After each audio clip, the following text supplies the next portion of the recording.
Untreated chronic pain may be worse for your brain than opioids. What if the real brain danger isn't the opioids, but the pain itself? We've spent years demonizing opioids, and for good reason. But here's the truth medicine rarely admits. Leaving chronic pain untreated may do more cognitive damage than using low-dose opioids.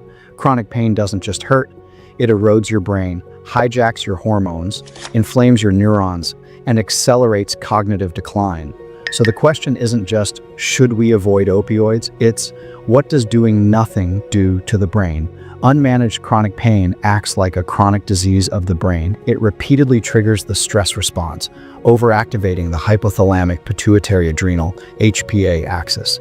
That floods the system with cortisol, which in excess is toxic to brain structures like the hippocampus and prefrontal cortex. Over time, this leads to shrinking gray matter, impaired memory and executive function, accelerated neurodegeneration. In older adults, the cognitive load of persistent pain predicts a faster transition to dementia. One meta-analysis showed chronic pain sufferers had up to a 31% higher risk of Alzheimer's or vascular dementia. Pain doesn't just stress the brain, it inflames it. Chronic nociceptive signaling activates microglia, the brain's immune cells, which begin secreting pro-inflammatory cytokines like IL-1 beta and TNF-alpha. These molecules disrupt synaptic plasticity and inhibit neurogenesis. The result? Brain fog, impaired attention, slowed processing speed, the hallmarks of cognitive decline. And because chronic pain is both sensory and emotional, it consumes cognitive bandwidth, leaving fewer resources for memory formation and decision-making. Now here's where it gets controversial. Chronic opioid use is associated with brain changes, reduced gray matter, neuroinflammation, and even increased dementia risk. But here's the nuance. Much of that data comes from high doses, long-term misuse, or polypharmacy in frail populations. When we compare low-dose opioid therapy versus no treatment in moderate to severe pain, the untreated pain often causes more structural and cognitive damage. One large RCT found opioids were not superior to non-opioids for pain, but also didn't show more cognitive decline at 12 months.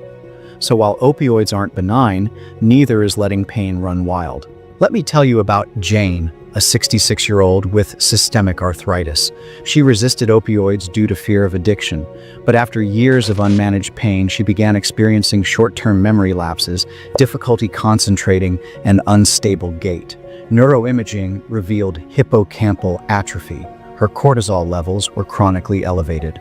Once we started a carefully titrated multimodal pain management plan, including low-dose opiates, lifestyle changes, dietary intervention, and weight loss with reversal of her abdominal fat, her cognition stabilized.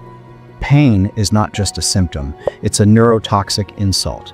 Ignoring it has consequences. If you're a clinician, rethink pain as a brain risk. If you're a patient, don't settle for suffering in silence. We need nuanced, neuroscience-informed strategies to break the pain cognition cycle. Like, share, and subscribe if you want more content exposing the hidden neurological costs of our current pain management approach.